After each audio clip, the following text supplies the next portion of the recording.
નમસ્કાર, દૂરદર્શન સમાચારમાં આપનું સ્વાગત છે। બુલેટિનની શરૂઆત કરીએ આજના મુખ્ય સમાચારથી। ભ્રષ્ટાચાર અને કરચોરી વડે પેદા થતા કાળા નાણાંને ડામવા માટે પોતે આદરેલી લડાઈમાં વિપક્ષનો સાથ સહકાર માંગતા પ્રધાનમંત્રી, ત્રાસવાદીઓને ખર્ચા પાણી આપતા નકલી નોટ છાપવાના કાવતરાને બંધ કરતો આર્થિક ફટકો મારવા તૈયાર મોદી સરકાર। સંસદનું એક માસ માટે શરૂ થતું શિયાળુ સત્ર જીએસટી તથા સરોગસી માતૃત્વ વિશેના ખરડા પસાર કરે તેવી ઉજળી શક્યતા જોવાય છે। ચલણી નોટ પાછી ખેંચવાના નિર્ણયથી પ્રજાને પડતી હાલાકીને વાચા આપવાના બહાને વિપક્ષ ધાંધલ ધમાલ મચાવે નહીં તેનું ધ્યાન રાખશે ભાજપ।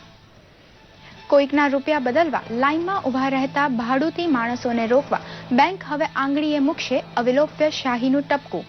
રોકડ રકમની જરાય અછત નથી તેવી ફરી ભારપૂર્વક ચોખવટ કરતી મોદી સરકાર।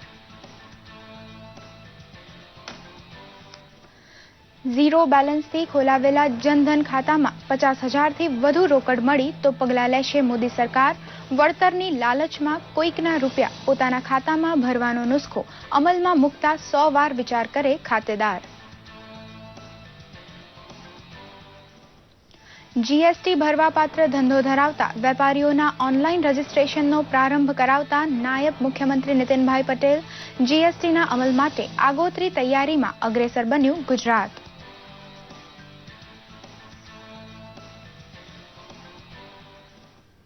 ભાવનગરથી ઓખા વચ્ચે દરિયાઈ સફરનું સાહસ ખેડશે એનસીસીના 40 જેટલા કેડેટ। મુખ્યમંત્રીને દ્વારકાધીશ સેઇલિંગ એક્સપેડિશનની માહિતી આપવા માટે મળ્યા મેજર જનરલ સુભાષ શરણ।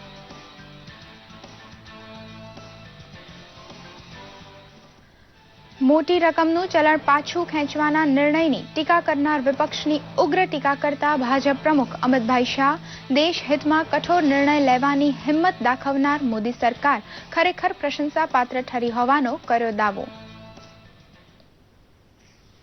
સમાચાર વિગતવાર। સંસદનું શિયાળુ સત્ર 30 દિવસ માટે આજે શરૂ થતા 9 જેટલા મહત્વના ખરડા પસાર થવાની અપેક્ષા સૌ કોઈ રાખે છે।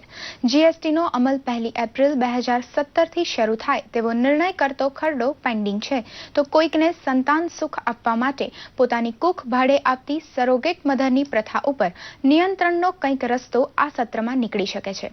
મોટી રકમનું ચલણ પાછું ખેંચવાના નિર્ણયના પગલે જનતાને પડતી હાલાકીને વાચા આપવાને બહાને સરકારને ઘેરવા વિપક્ષ તૈયાર છે પણ ભાજપ દ્વારા પણ પ્રતિકારની વ્યૂહરચના ઘડાઈ ચૂકી છે।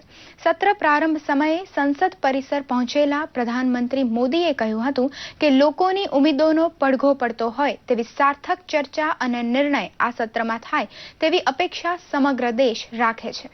पिछले सत्र में जीएसटी जैसे महत्वपूर्ण निर्णय होने के कारण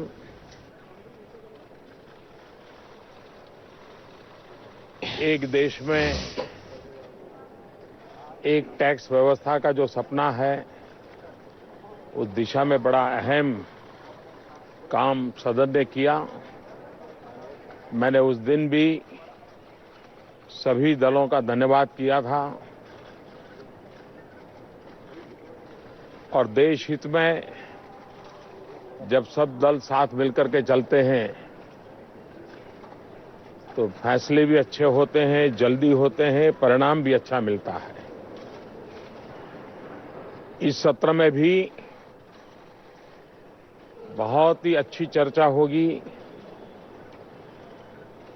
सभी विषयों पर चर्चा होगी।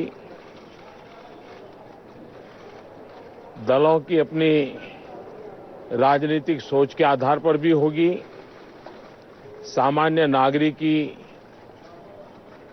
अपेक्षा और आवश्यकताओं के संदर्भ में भी होगी, सरकार की जो सोच है उस पर भी होगी और मुझे लगता है कि एक बहुत ही अच्छी डिबेट इस सत्र में भी होगी। सभी दलों का बहुत ही अच्छा उत्तम योगदान भी होगा। सरकार की तरफ से जो प्रस्तावित कामकाज के विषय हैं उसे भी पूर्ण करने के लिए सभी दलों को साथ लेकर के आगे बढ़ने का भरपूर प्रयास किया जाएगा। जीएसटी के काम को आगे बढ़ाने के लिए सभी राज्य सरकारों के साथ उसमें भी सभी दल एक प्रकार से है ही है, लगातार बैठकें हो रही हैं। सदन के पूर्व भी सभी दलों के साथ लगातार विचार विमर्श होता रहा है और सरकार का ये मत रहा है कि हर विषय के लिए चर्चा है के लिए हम तैयार हैं, खुलकर के चर्चा हो इसके लिए हम तैयार हैं और उसके कारण बहुत ही अच्छे महत्वपूर्ण निर्णय के लिए अनुकूलता बनेगी। मैं आप सबका बहुत बहुत धन्यवाद करता हूं। थैंक यू दोस्तों। સંસદના શિયાળુ સત્રના પ્રથમ દિવસની કામગીરી શરૂ થઈ ચૂકી છે। જોઈએ જીવંત પ્રસારણ। शोक संतप्त परिवारों को सांत्वना भी देती है। माननीय सदस्यगण, मुझे सभा को यह भी सूचित करना है कि इजराइल के पूर्व राष्ट्रपति श्री शिमोन पेरेज का 28 सितंबर 2016 को 93 वर्ष की आयु में निधन हो गया। उनके निधन से इजराइल ने एक ऐसा राजनयिक खो दिया जिन्होंने अपने देश एवं क्षेत्र की शांति के लिए सशक्त कदम उठाए। उन्हें मिला नोबेल पुरस्कार इस बात को साबित करता है कि उन्होंने अपने सार्वजनिक जीवन में बहुत ही प्रशंसा एवं सम्मान पाया। हम भारत के लोग श्री पेरेज को एक अच्छे मित्र के रूप में सदैव याद करेंगे एवं द्विपक्षीय संबंधों को बढ़ाने की दिशा में उनके योगदान को दीर्घकाल तक याद रखा जाएगा। माननीय सदस्यगण, मुझे सभा को थाईलैंड के सम्राट भूमिबोल अदुल्यदेज के 13 अक्टूबर 2016 को हुए दुखद निधन के बारे में भी सूचित करना है। सम्राट अदुल्यदेज ભ્રષ્ટાચાર, કાળા નાણાં અને ત્રાસવાદીને ફંડ આપતી વ્યવસ્થા તોડી પાડવા માટે સરકારે આદરેલી લડાઈમાં વિપક્ષનો સાથ સહકાર પ્રધાનમંત્રી મોદીએ માંગ્યો છે। સંસદના શિયાળુ સત્રનો સમય સાર્થક રીતે વપરાય તે માટે માત્ર રાષ્ટ્રહિતના મુદ્દા ગૃહમાં ઉપસ્થિત કરવાની વિનંતી પણ તેમણે સર્વપક્ષ બેઠકમાં કરી હતી। ચૂંટણી ખર્ચમાં પારદર્શક બનવાની વાત કરવા સાથે પ્રધાનમંત્રીએ આ બેઠકમાં કહ્યું હતું કે લોકસભા સમાંતર તમામ વિધાનસભાની ચૂંટણી યોજવાના પ્રસ્તાવ પર હવે વિચાર થવો જોઈએ। સરકાર પોતે ચૂંટણી ખર્ચ ભોગવે તેવા સ્ટેટ ફંડિંગ વિશે આગળ વધવાની પણ તેમણે હિમાયત કરી હતી। છેલ્લા કેટલાક સપ્તાહથી પેટ્રોલ ડીઝલમાં ભાવમાં વધારાનો ભાર સહન કરતા નાગરિકોને રાહત આપતા ઓઇલ કંપનીઓએ પેટ્રોલના ભાવમાં લિટરે 1.46 રૂપિયા જ્યારે ડીઝલના ભાવમાં 1.53 રૂપિયાનો ઘટાડો કર્યો છે। પેટ્રોલ ડીઝલનો આ નવો ભાવ મંગળવાર મધરાતથી અમલમાં આવી ગયો છે। ચલણ પાછું ખેંચવાના નિર્ણયથી થોડી ઘણી અગવડ વેઠતી પ્રજાને આ ભાવ ઘટાડાથી મોટો આનંદ થશે તેવું જાણકારો કહે છે। ભારત અને ઇઝરાયલ વચ્ચે જળ વ્યવસ્થાપન તથા ખેતીવાડી ક્ષેત્રમાં સહકાર માટે 2 કરાર ગઈકાલે થતા પરસ્પર ફાયદાનો સંબંધ વધુ ગાઢ બન્યો છે। ભારત આવેલા ઇઝરાયલના રાષ્ટ્રપતિ રુવેન રિવલિન તથા પ્રધાનમંત્રી મોદી વચ્ચે પ્રતિનિધિમંડળ સ્તરની વાતચીત બાદ કરાર ઉપર હસ્તાક્ષર થતા હતા। આ પ્રસંગે પ્રધાનમંત્રી મોદીએ જણાવ્યું હતું કે કટ્ટરવાદ અને ત્રાસવાદનો વૈશ્વિક ફેલાવો રોકવા માટે ઇઝરાયલનો સહકાર ભારત માટે મહત્વનો છે। ત્રાસવાદના ઉછેર કેન્દ્ર ચલાવતા પાકિસ્તાન જેવા દેશની વિશ્વ સમુદાય તરફથી ઉગ્ર આલોચના થવી જોઈએ તેમ પણ પ્રધાનમંત્રીએ કહ્યું હતું।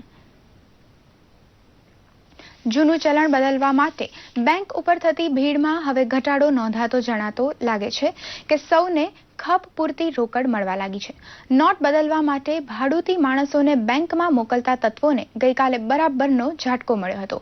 મતદાન માફક નોટ બદલતી વખતે ભૂંસાઈ નહીં તેવી શાહીનું ટપકું કરવાનું ફરજિયાત બન્યું છે। દિવસથી બેંકોની બહાર જૂની નોટોને બદલે નવી નોટો મેળવવા માટે લાગેલી લોકોની લાઈનો નાની થવાનું નામ નથી લઈ રહી ત્યારે લોકોની મુશ્કેલી જલ્દીથી દૂર થાય તે માટે સરકારે હવે નોટો બદલવા આવનારા તમામ લોકોની આંગળી પર નિશાન કરવાનું નક્કી કર્યું છે। આ નિર્ણયનો અમલ મોટા શહેરોમાં તાત્કાલિક ધોરણે ચાલુ કરાયો છે જેથી એક વ્યક્તિ કોઈનો હાથો બનીને વારંવાર અલગ અલગ શાખાએ જઈ નોટ બદલવા માટે લાઈનમાં ઊભો રહે નહીં। મહત્વનું છે કે પ્રધાનમંત્રી નરેન્દ્ર મોદી અને નાણામંત્રી અરુણ જેટલી વચ્ચે ગઈ રાત્રે યોજાયેલી સમીક્ષા બેઠક બાદ આ અંગેનો નિર્ણય લેવાયો હતો। We have also received reports that certain unscrupulous elements who are trying to convert their black money into white have organized groups of innocent people and are sending them. To prevent such kind of misuse, it has been decided that government would resort, the branches of banks would take resort to use of indelible ink marks for disbursement of cash. આ સાથે મંદિર સહિતના ધાર્મિક સ્થળોમાં એકત્ર થતી નાની રકમની ચલણી નોટ તથા સિક્કાઓના જથ્થાને બજારમાં ફરતો કરવા માટે કેન્દ્ર સરકારે મંદિરોને અપીલ કરી છે. તો કમાણી કરવાની લાલચમાં કોઈકના રૂપિયા પોતાના ખાતામાં ભરવાનું વિચારતા લોકો સામે પણ સરકારે લાલ બત્તી ધરતા કહ્યું છે કે ઝીરો બેલેન્સથી ખુલેલા જનધન ખાતાઓમાં 50,000થી વધુ રકમ ભરાયેલી જો માલુમ પડી તો પગલાં લેવાશે. ભરૂચ ખાતે ભાજપના સ્નેહ મિલન કાર્યક્રમમાં પક્ષ પ્રમુખ અમિત શાહ હાજર રહેતા કાર્યકરોમાં જુસ્સો છવાઈ ગયો હતો. ભાજપ અધ્યક્ષે નગરમાં ડિસ્ટ્રિક્ટ સેન્ટ્રલ કોઓપરેટિવ બેંકના નવા ભવનનું લોકાર્પણ પણ કર્યું હતું. સ્નેહ મિલન સંમેલનમાં પક્ષના કાર્યકરો અને નાગરિકો પણ મોટી સંખ્યામાં ઉપસ્થિત રહ્યા હતા. ભાજપાના રાષ્ટ્રીય અધ્યક્ષે સ્નેહ મિલન સમારંભને સંબોધતા કોંગ્રેસ ઉપાધ્યક્ષ રાહુલ ગાંધી પર વાકબાણ છોડ્યા હતા. સમારંભમાં પ્રદેશ અધ્યક્ષ જીતુ વાઘાણી, જિલ્લા પ્રભારી અને ગૃહમંત્રી પ્રદીપસિંહ જાડેજા અને વાગરાના ધારાસભ્ય અરુણસિંહ રાણા સહિતના અગ્રણીઓ ઉપસ્થિત રહ્યા હતા. प्रधानमंत्री आवास योजना, सुकन्या समृद्धि योजना, प्रधानमंत्री मुद्रा बैंक योजना, प्रधानमंत्री जीवन बीमा योजना, अटल पेंशन योजना, आदर्श ग्राम योजना, फसल बीमा योजना, ग्राम सिंचाई योजना, गरीब Kalyan Yojana, Jan Aushadhi Yojana, make in India, स्वच्छ भारत, बाल स्वच्छता मिशन, सोइल हेल्थ कार्ड. મિત્રો, મારા હાથમાં 92 યોજનાઓની યાદી છે. 92 યોજનાઓ દર 15 દિવસે એક યોજના લઈ જનતાની વચ્ચે આવવાનું કામ નરેન્દ્રભાઈએ કર્યું. 50 વર્ગના લોકો માટે, દલિતો માટે, આદિવાસી માટે, ગરીબ મહિલાઓ માટે, યુવાનો માટે અનેક પ્રકારની યોજનાઓ નરેન્દ્રભાઈ લઈ 2.5 વર્ષની અંદર આગળ વધ્યા છે. देश आगे बढ़ रहा है, देश बदल रहा है.